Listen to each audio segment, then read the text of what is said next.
เฮโล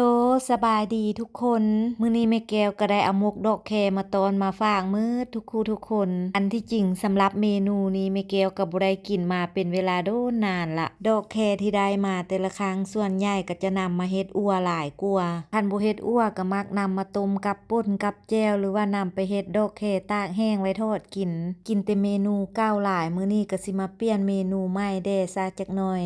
ดอกแคสำหรับปีนี้รู้สึกว่าเป็นไวเนาะมีไวเนาะมีตั้งแต่ต้นปีเลยอาจจะเพราะปีนี้ฝนหลายแด่และฤดูหนาวก็มาเยือนไวเนาะเฮ็ดให้ดอกแคแต่ละต้นออกดอกหลายเลยแถมเบิ่งต้นใดก็ดอกบานขาวหุ่งเจือนเทื่อนจ้ะเห็นแล้วก็เป็นตาสะอ่อนสำหรับในการเฮ็ดเมนูนี้เนาะอันที่จริงคันได้มากของดอกแคนี่มาเฮ็ดหั่นนะมันจะมีความแซ่บความหอมหลายก่อนเฮาเอาดอกของมันมาเฮ็ดแต่ฤดูนี้มากของมันบ่ทันมีเนาะก็เลยเอาดอกของมันนี่ซะมาเฮ็ดก่อนถ้ามื้อใดยามใดมากของมันมีแล้วจึงนำมาเฮ็ดตำลังเอาก็ได้และสำหรับในการเฮ็ดเมนูนี้เนาะตัวสิได้กินก็จะมีอยู่หลายขั้นหลายตอนเติบก่อนอื่นเฮาก็นำเอาดอกแคมาต้มเอาความขมของมันออกก่อนเพื่อให้มันจืดดีๆจนบ่มีรสขมเนาะแม่แก้วก็จะใช้เวลาต้มอยู่จัก2น้ำต้มน้ำที่1ประมาณ15หรือ20นาทีแล้วก็นำไปเย็นน้ำออกก่อนแล้วก็จึงนำมาต้มคืนอีกเทื่อนึงหลังจากที่ต้มครั้งที่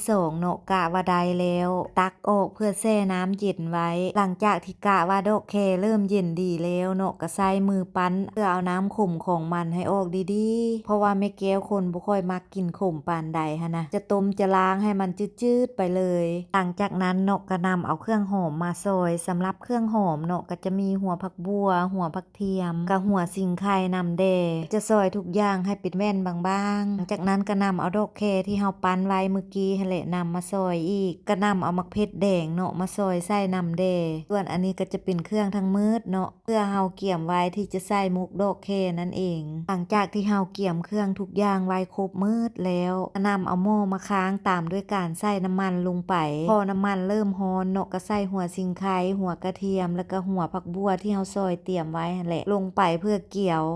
ไปจนกะว่าได้แล้วตามด้วยการใส่ซีนหมูลงไปแล้วก็ทำการคั่วไปอีกจักหน่อยจึงตามด้วยการใส่ดอกแคลงไปหลังจากที่ใส่ดอกแคลงไปแล้วก็ใช้เวลาคั่วไปอีกจักหน่อยจึงตามด้วยการใส่มะเขือลงไปตามด้วยการซิดซีอิ๊วลงไปแด่จักหน่อยเพื่อเพิ่มความหอมใส่เครื่องปรุงรสด้วยเกลือกับเปงนัวลงไปหลังจากนั้นก็ทำการคั่วไปโตอีกต่อไปจนกะว่ามันเริ่มแห้งแล้วจึงตามด้วยการใส่หอมบัวซอยกับใบขิงซอยลงไปแล้วก็คนไปอีกจักหน่อยจนกะไว้ให้เครื่องทุกอย่างมันเข้าเนื้อเข้าในกันดีๆแล้วนำเอามาห่อใส่ตองได้เลยบาดนี้รับการห่อเนาะก็ขึ้นกับความถนัดของแต่ละคนถนัดแบบใดก็สามารถห่อแบบนั้นได้เลยส่วนแม่แก้วเนาะก็จะเลือกห่อแบบง่ายๆเพราะว่าเครื่องทุกอย่างมันก็สุกดีแล้วหั่นนะที่จริงถ้าเราจะนำไปกินแบบนี้เลยก็ได้เนาะแต่ที่นำมาห่อใบตองเพื่อนำไปปิ้งไฟอีกเพื่อจะเพิ่มเฮ็ดให้มุกดอกแคของเรา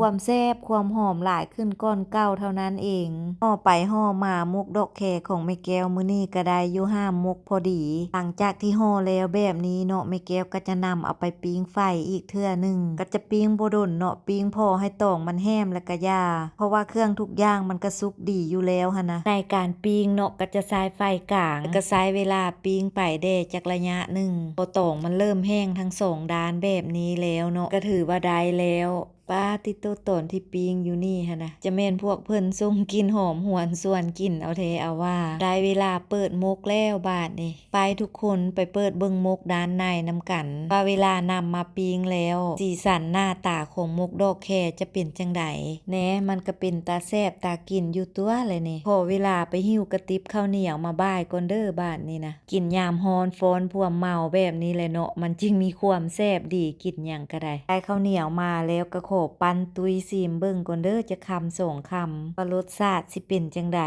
พอได้ซีมเบิ่งแล้วรสชาติก็จะออกคล้ายๆกันกับฮามกเฮ็ดบดมีไผเคยกินเดโบทุกคนสำหรับเมนูนี้นะถ้าบ่เคยกินลองไปเฮ็ดกินเบิ่งเด้อสำหรับคลิปวิดีโอนี้ขอจบเพียงเท่านี้แล้วพบกันในคลิปใหม่ก่อนไปขออวยพรให้ทุกคนจงใช้ชีวิตในแต่ละวันอย่างมีความสุขไปก่อนเด้อทุกคนบ๊ายบาย